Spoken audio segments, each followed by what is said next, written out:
Chapter 2. A descendant of the Sabaeans. It was both encompassed by the Nile quite round and the other rivers Astapus and Astaboras. Josephus, Jewish Roman historian.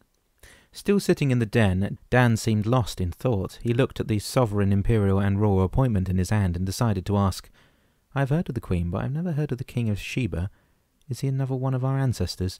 "Perhaps you should read the royal appointment more carefully, Dan," Damianos suggested. "If I recall correctly, the man was a descendant of the Kings of Sheba, which means a descendant of those who reigned over the Sabaean Kingdom." A descendant of the Sabaeans.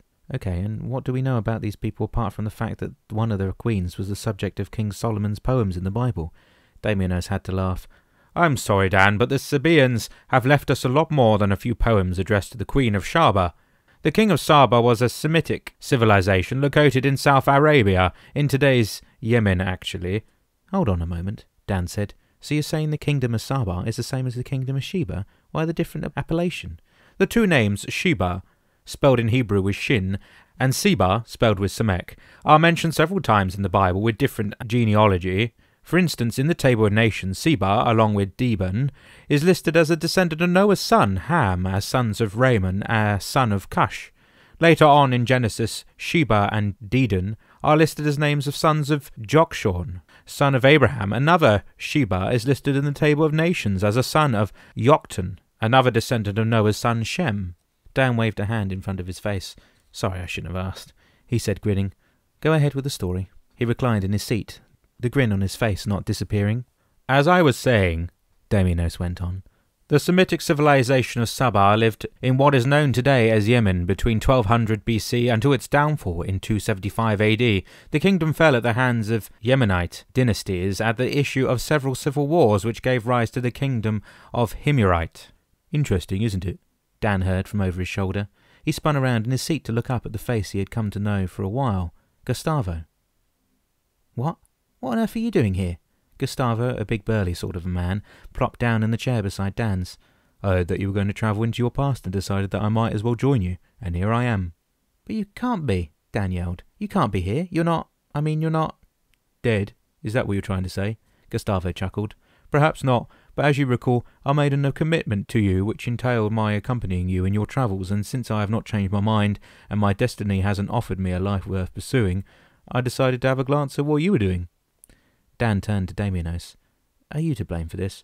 "Partly, Dan, yes. You see, Gustavo ought to have returned to Key West upon your departure, and although he did and even returned to working for the transport company where he worked shortly after the two of you met, he also returned to drinking and had an awful accident. At present, Gustavo is in a coma.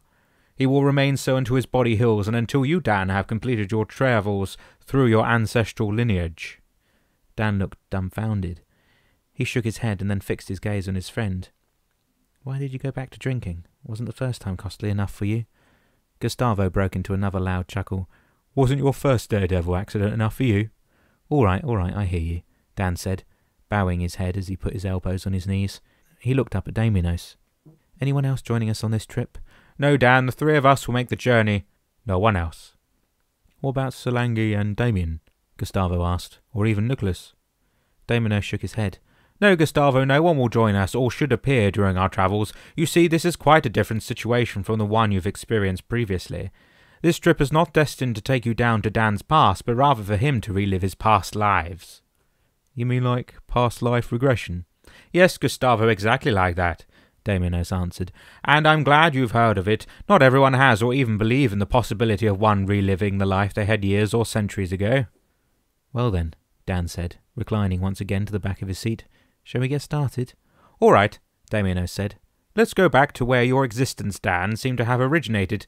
The Assyrian scrolls and ancient documents have told us that the Sabaean civilization stretched as far as Queba, with colonies mostly nomads travelling along the Nile as far as Ethiopia, where archaeologists have unearthed a temple dedicated to the Sabaean chief El-Makka. Due to Yemen's sketchy history and instability, there's only a handful of information available regarding the kings of Saba." "So these people were mainly nomads, were they?" The records are not clear on this point, Gustavo. The Sabaeans established many colonies to control the trade routes, and the dissimilarities between each of these colonies or stations confused the ancient Israelites. They were trying to keep a record of geopolitical nature, when in fact the Sabaeans were of a different race altogether. What does that mean? Dan asked.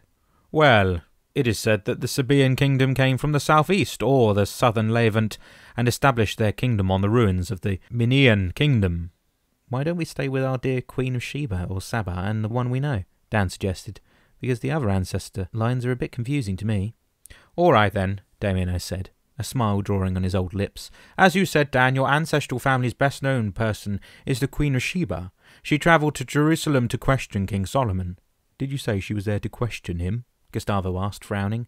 Oh yes, she didn't travel just to make Solomon's acquaintance, believe me, such as the 60 females who preceded her on the throne of Saba, and such as the rulers of our times. She had an agenda.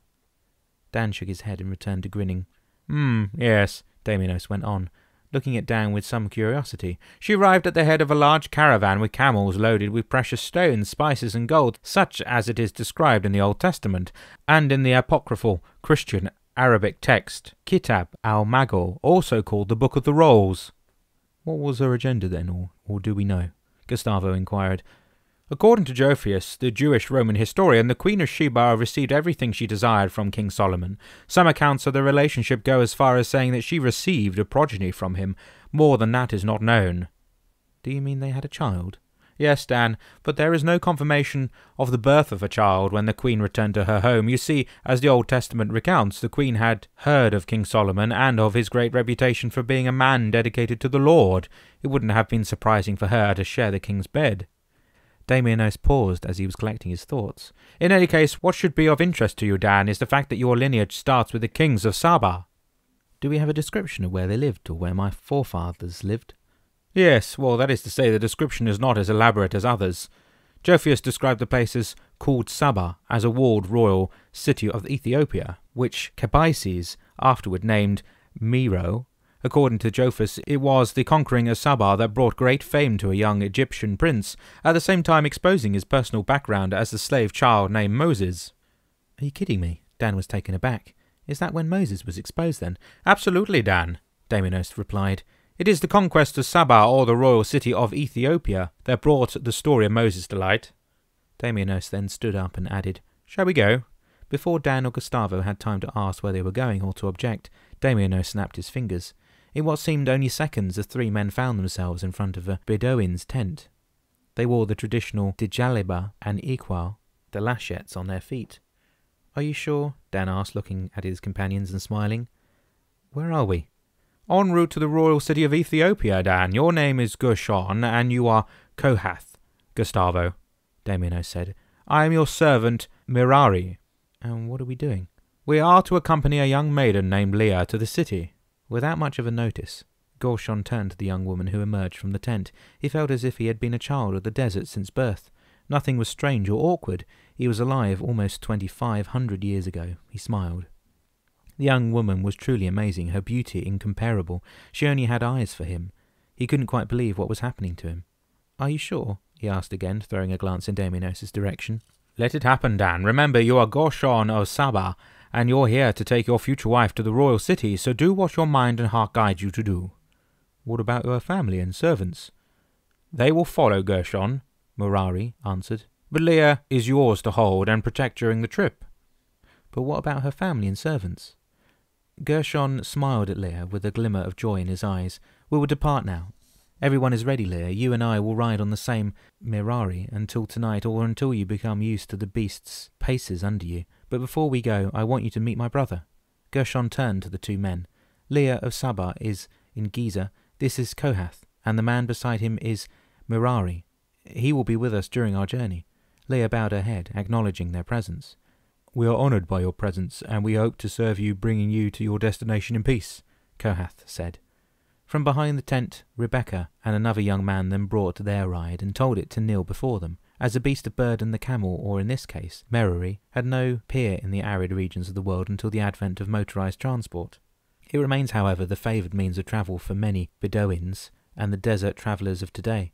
Gershon's Merari was a big animal. A thickly woven blanket and cushions covered its hump, over which rested an exquisitely tanned leather saddle that had been strapped around its forebelly. Bridled of a heavy red camel-hair rope, a tassel dangling from below each temple, with the reins extending to the pommel of the saddle, the Merari chewed on cud, while he waited for Leah to climb aboard its hump. Gershon carried Leah in reach of the saddle and asked her to mount the beast, which she did with great awkwardness and embarrassment. The Thorb was impairing her movement. Gershon came to join her in a swift and elegant mounting movement. It took no time for the caravan to be organised. In a half an hour they were on their way to their first stop, 70 miles south of Giza. They would arrive at sunset. There were only 7 hours of daylight left, and at Merari's average speed being 12 to 15 miles per hour, they couldn't stop on the way for more than a few minutes. Not that Leah intended to disturb a whole caravan for anything. Gershon put his right arm around Leah's waist. "How do you feel?" Leah smiled demurely.